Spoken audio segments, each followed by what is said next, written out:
ሰላም ጤና ይስጥልኝ የተከበራችሁና የተወደዳችሁ ተመልካቾቻችን በብስራት ኤፍኤም የዩቲዩብ ቻናላችን የብስራት ኮምቦ ቆይታችን ነው ተጀምሯል።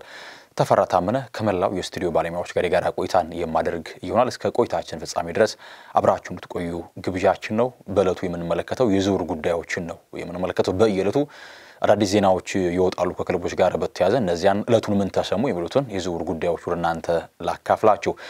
ቅድሚያ የማርከስ ራሽፎርድን ጉዳይ እንመለከት። ማርከስ ራሽፎርድ በማንቸስተር ዩናይትድ ቤት እጅግ አስፈላጊ አንድ ወቅት የነበረ ተጫዋች ነገር ግን አሁን ላይ ራሱን በክለቡ በከፍታ ማስቀመጥ ያልቻለ ተጫዋች ነው። በተጠናቀቀው የውድድር ዓመትም በውሰቱል ወደ አስቶን ቪላ አምርቶ ጥሩ ምርታን ያስመለከተ ተጫዋች ነው። ነገር ግን አሁንም በዩናይትድ ከመቆየት ይልቅ የመልቀቁ ጉዳይ እጅግ እየሰፋ የመጣ ጉዳይ ነው። ተጫዋቹ የመጀመሪያ ምርጫው ወደ ባርሴሎና የመዘዋወር ነው። ነገር ግን ባርሴሎናዎች አሁን ላይ ኒኮ ዊሊያምስን ለማስፈረም እጅግ ነገሮች እየቀረቡ መጥቷል። አሁንም ቢሆን ግን ቅድሚያ ፕራዮሪቲ የሚሰጠው ተጫዋቹ ወደ ብሉግራናዎቹ ቤት ማምራት ነው የሚል ዜናን ተመልክቻለሁ። ሌላው ዜና እንግዲህ ራሽፎርድን በተመለከተ የእንግሊዙ ክለብ ኒውካስል ፍላጎት እንዳለው ተነግሯል። እንግዲህ ኒውካስል በተለይ ኤዲ ሃው በአዲስ መንገድ ኒውካስል ራሱን እየጠገነ በጣም ብርቱ ተዋካሪ ሆኖ በቻምፒየንስ ሊግ ሲሳተፍ የነበረ ትልቅ እንግሊዝ ክለቦችን ማሸነፍ እየቻለ በየአመቱ ራሱን ያጠናከረ የመጣ ክለብ ነው። አሁንም ታዲያ ኤዲ ሃውና ኒውካስሎች ራሳቸውን ማጠናከር ይፈልጋሉ። እንደምናሳውሰው በካራባኦ ካፕ ባለፈው አመት የውድድሩ ሻምፒዮን ናቸው። ከዚህም በዘለለ ሌላ የተሻለ ዋንጫን የማሳካት እቅድና አላማ አላቸው። ይህን አላማቸውን ለማሳካትም የስብስብ ጥራታቸውን የግድ ማስፋት እንዳለባቸው ያምናሉ። ታዲያ ራሽፎርድን ፈላጊ ናቸው ተብሏል። ነገር ግን ራሽፎርድን ሲያመጡ የአሌክሳንደር ኢዛክ ምትክ ይሆናል ብሎ በማሰብ ሳይሆን ስኳድ ዴብዛቸውን ለማስፋት እንደሆነ መረጃዎች ያሳያሉ። እናም ኒውካስል ማርከስ ራሽፎርድን ለማስፈረም ፍላጎት እንዳለው የእንግሊዝ የዜና አውታሮች በዘገባቸው ያስነበቡት የዜና ጉዳይ ነው። እናም ከኒውካስል ጋር በተያያዘ ግን ምናልባት አሁን ላይ ፍሎሪያን ቪርትዝ እንደምናውቀው እንግዲህ በመጪው አርብ ነገ ማለት ነው ሜዲካሉን አድርጎ በይፋ ሊቨርፑል ተጫዋች እንደሚሆን ይጠበቃል። ታዲያ ሊቨርፑሎች የፍሎሪያን ቪርትዝን ዝውውር ካጠናቀቁ በኋላ የሚሎስ ኬርኬዝ እና ከዚያ ፊት መስመር ተጫዋች ለማስፈረም እቅድ እንዳላቸው መረጃዎችን ተመልክቻለሁ። ታዲያ ከእቅዳቸው መካከል አሌክሳንደር ኢዛክ አንደኛው ተጫዋች እንደሆነ ነው የተነገረው። ሌላ ትልቅ ገንዘብ ፈሰስ ሊያደርጉ እንደሚችሉም ተነግሯል። ያ ሊሆን የሚችለው ግን ትልቁ ጉዳይ ምንድነው?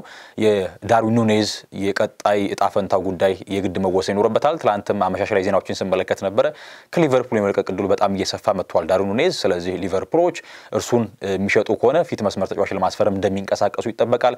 ከቀዳሚ ምርጫቸው መካከል አሌክሳንደር ኢዛክ ነው፣ ሌላኛው ቪክተር ኦሲሜን ነው። እናም ኒውካስሎች አሁን ላይ ራሽፎርድን ሲያስቡ የኢዛክ ተተኪ እንዲሆንላቸው ማሰብ ሳይሆን ስኳድ ዴብዛቸውን ለማስፋት ነው የሚል ዜና እንዲሁ ተመልክቻለሁ። ሌላኛው ጉዳይ ዳግላስ ሉዊዝ እንመልከት። የብራዚሊያን አማካይ ስፍራ ተጫዋች በተለይ በአስቶን ቪላ ቤት በጣም አስደናቂ አቅምን አስመልክቶ በትልቅ እንግሊዝ ክለቦች ሁሉ ጭምር ሲፈለግ የነበረ ተጫዋች ነው። ነገር ግን መዳረሻው ወደ ጣሊያን ቱሪን ነው የሆነ ወደ ዩቬንቱስ ተዘዋወረ ዳግላስ ሉዊዝ። ተጫዋች ወደ ዩቬንቱስ ካመራ በኋላ ግን አስቀድሞ በቪላ የነበረውን ጥራት ማስመልከት አልቻለም። አሰልጣኝ ሲፈራረቅም ቲያጎ ሞታም ሆነ ሌሎች አሰልጣኞች በቋሚነት የመሰለፍ እድልን ሲያገኝ አልነበረም። ታዲያ ተጫዋች አሁን ስሙ ከሌላ እንግሊዝ ክለብ ጋር እየተነሳ ይገኛል። ከሻምፒዮንሺፕ ወደ ፕሪሚየር ሊግ ማድረግ የቻለው ሊድስ ዩናይትድ የዳግላስ ሉዊዝ ፈላጊ እንደሆነ ቱቶ ስፖርት ላይ የወጣው መረጃ ያሳያል።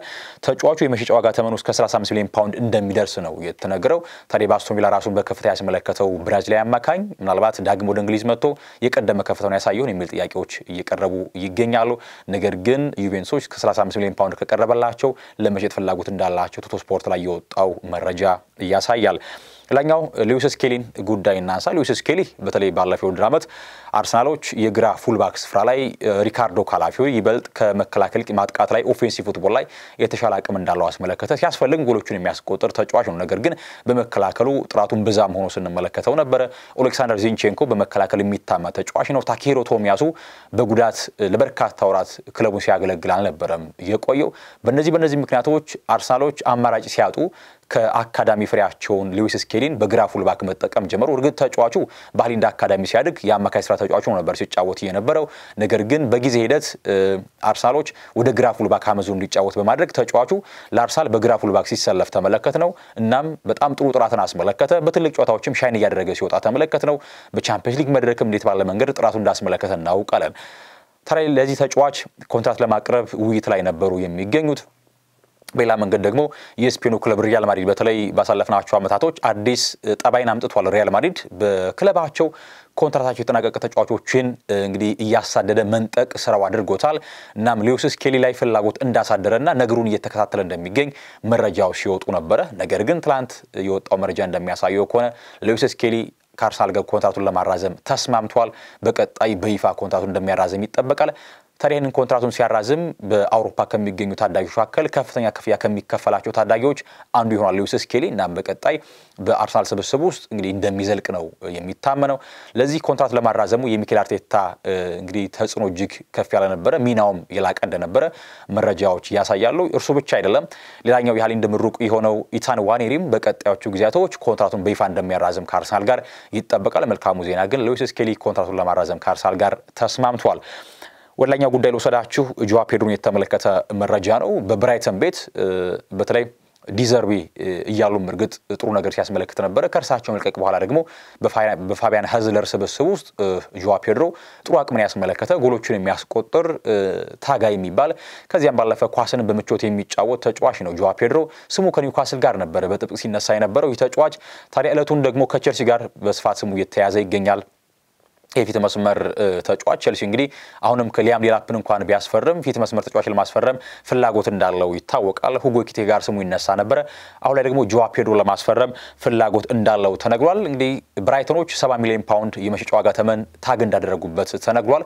እንግዲህ እንደሚታወቀው በሊጉ ከፍ ባለ ዋጋ ተጫዋቾችን ከሚሸጡ ክለቦች መካከል ብራይተን የቶኒ ብሉሙ ብራይተን የሚጠቀሰው ክለብ ነው። እንዲህ በቀላሉ ተጫዋች አሳልፈው አይሰጡም። እናም ለቼልሲ ዙሩን አዳጋች እንዲያደርግበት ተሰግቷል። ነገር ግን የዋጋ ተመኑ 70 ሚሊዮን ፓውንድ እንደሆነ መረጃዎች ያሳያሉ። ይሄንን ዝውውር ገፍቶ ይቀጥልበታል ትልቁ ጥያቄ ነው። ነገር ግን ከዚህ ከፊት መስመር ተጫዋች አስቀድሞ የመስመር ተጫዋች ማስፈረም ነው ፍላጎቱ። ትናንትም ሳነሳው ነበር። ጄሚ ጊተንስን በጥብቅ እየተከታተሉት ይገኛሉ።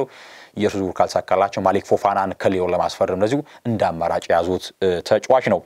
የብሪያን ምቤሞን ጉዳይ እንመልከት ውድ ተመልካቾቻችን። ብሪያን ምቤሞ የካሜሮናዊ መስመር ተጫዋች ከቀናቶች በፊት ተጫዋቹ ይሁንታውን ወደ ማንቸስተር ለመዛወር ፍላጎት እንዳለው ማሳወቁ ይታወቃል። ነገር ግን ማንቸስተር ዩናይትድ ተገቢውን ጥያቄ ለብሬንትፎርድ ገንዘብ በይፋ አላቀረበም፣ እነርሱ የሚፈልጉትን የዋጋ ተመን ማለት ነው። ነገር ግን ትላንት የወጣው ዜና እንደሚያሳየው ከሆነ ማንቸስተሮች በየዕለቱ የእሱን ጉዳይ እንደሚከታተሉና እንደሚነጋገሩ መረጃዎች ወጥቷል። እንግዲህ ዩናይትድ ነገሩን ስጋት ውስጥ የጣላቸው ምንድነው ቶማስ ፍራንክ ወደ ቶተንሃም አምርቷል። እርሳቸው ደግሞ ከሻምፒዮንሺፕ ጀምሮ ከብሪያን ምቤሞ ጋር በጋራ ሰርቷል። ተጫዋቹ ከፍራንስ ሊግ ከትሮዋ ነበረ ወደ ብሬንትፎርድ የመጣው። ወደዚያ ካመራ በኋላ ራሱን በየአመቱ እድገት እያሳየ የሚገኝ ተጫዋች ነው ብሪያን ምቤሞ። እርግጥ ነው በብሬንትፎርድ እንደ አይቨን ቶኒ ከዚያም ባለፈ ኦሌ ዋትኪንስ ያሉ ተጫዋቾች ፊት መስመር ላይ እጅግ አስፈላጊና የክለብ ወሳኝ ተጫዋች ነበሩ። በጊዜ ሂደት ግን ራሱን እያሻሻለ የመጣ ተጫዋች ነው ብሪያን ምቤሞ። ይህ እንግዲህ የሳላ ታይፕ ያለው ተጫዋች ይመስላል። ኳስ ድሪብል ሲያደርግ ጎሎችን የሚያስቆጥርበት መንገድና በጣም የተረጋጋ ስራውን አክባር የሚባል ተጫዋች ነው ብሪያን ምቤሞ። እና የመስመር ጥራቱን ከፍ ለማድረግ ማንቸስተር ተጫዋቹን በጥብቅ እንደሚፈልገው ይታወቃል። የተጫዋቹ ቀዳሚ ምርጫም ወደ ማንቸስተር መዘዋወሩ፣ ነገር ግን የግድ ተገቢውን ክፍያ ለብሬንትፎርድ መክፈል ይኖርበታል ማንቸስተር ዩናይትድ። እና አዲሱ ዜና በየዕለቱ እየተካተለ እንደሚገኝ እሱን የዝውውር ጉዳይ ተነግሯል።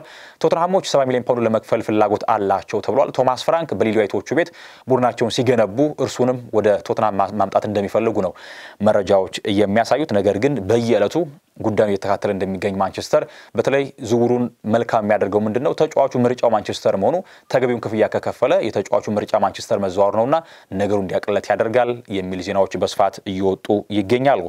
የሸሽኮን ጉዳይ እንመልከት። በጣም የተወሳሰበ ጉዳይ ነው የአርሰናልና የአጥቂ ተጫዋች የማስፈረም ሂደት። አንዴ ከዮከሬሽ በሌላ መንገድ ከሸሽኮ ጋር ይነሳል። ትላንት አመሻሽ የወጣ ዜና ነበረ። ዕለቱን እንደምናስታውሰው አንዳንድ የዜና ምንጮች ሸሽኮና አርሰናል በግል ጉዳዮች ተስማሙ የሚል ዜና ወጥቶ ነበር። ነገር ግን ይሄ ከእውነት የራቀ ዜና ነው። በግል ጉዳዮች አልተስማሙም አርሰናልና ሸሽኮ። ታማኝ የዜና ምንጮችም ይህንን አረጋግጠዋል። ነገር ግን የተጫዋቹ ወኪል አንድ ሐሳብ ሰጥቷል። በተለይ ተጫዋቹ እንደምናስታውሰው የመጀመሪያው ተርም ዝውውር ከመጠናቀቁ በፊት የሳውዲው ክለብ አልሂላል ተጫዋቹን ለማስፈረም በይፋ ጥያቄ አቅርቦ ነበር። ነገር ግን ተጫዋቹ በአውሮፓ ለመቆየት ፍላጎት ስላለው ጥያቄውን ውድቅ አድርጎ እንግዲህ የመለሰበት አጋጣሚ ተፈጥሯል። ወኪሉ እንግዲህ ባስኖቪች አንድ ሐሳብ ሰጥቷል። ከዚህ ከሸሽኮ የዝውውር ሂደት ጋር በተገናኘ አንድ ሐሳብ ሰጥቷል። ምንድነው ያለው?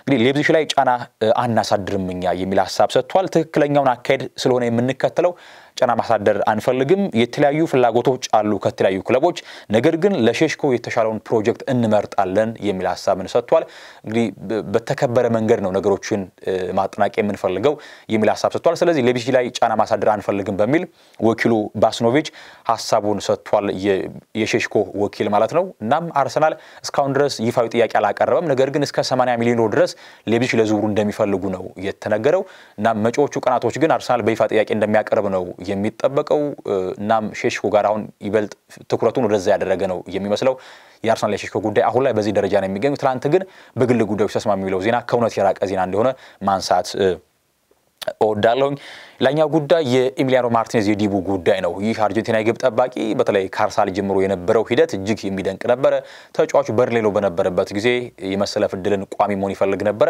የኋላ ለበርንሌኖ ቅድሚያ ሰጡና አርሰናሎች ተጫዋቹ ወደ አስቶን ቪላ ማምራት ቻለ ከዚያም ከፍታውን አስመለከተ እንግዲህ አልቢሴሌስቲዎቹ የዓለም ዋንጫን ሲያሳኩ እጅግ ሚናቸው ከላቁ ግብ ጠባቂዎች መካከል አንደኛው እርሱ ነበር ለአርጀንቲና የዓለም ዋንጫ ማሳካት በጣም ሚናው የላቀ ነበር ኤሚሊያኖ ማርቲኔዝ ከዚያም ባለፈ በአስቶን ቪላ በአውሮፓም በነበራቸው ተሳትፎ በሊጉም በጣም ጥራት የነበረው ግብ ጠባቂ ነው እናም ከክለቡ እንደሚለቅ ነው አሁን የሚጠበቀው ኤሚሊያኖ ማርቲኔዝ ታዲያ ስሙ ከማንቸስተር ጋር ሲነሳ እንደነበረ እናስታውሳለን አሁን ላይ የወጣው መረጃ እንደሚያሳየው ከሆነ ኤሚሊያኖ ማርቲኔዝ ወደ ማንቸስተር ለመዘዋወር ክፍት ነው የሚል ዜና ተመልክቻለሁ ነገር ግን ማንቸስተር ዩናይትድ አሁንም ውሳኔ ላይ መድረስ አልቻለም ምክንያቱም የአንድሬ ኦናናን የወደፊት ጣፈንታ የግድ መወሰን ይኖርባቸዋል እንግዲህ ግብ ጠባቂ እንደምናስታውሰው በተጠናቀቀው ድራመት በግል ሰቶቹ ምክንያት በርካታ ጎሎች ተቆጥረውበታል ከዚያም ባለፈ ክለቡን ዋጋ ያስከፈሉ አጋጣሚዎች ሲፈጠሩ እንደነበረ እናስታውሳለን እናም ክለቡ የግድ መወሰን ይኖርበታል እናም ኦናና የሚለቅ ከሆነ እንደ አማራጭ ያዛቸው ግብ ጠባቂዎች አሉ ኤሚሊያኖ ማርቲኔዝ አንደኛው ነው እናም ይህ ግብ ጠባቂም ወደ ማንቸስተር ለመዘዋወር ክፍት ነው የሚል ዜና ተመልክቻለሁ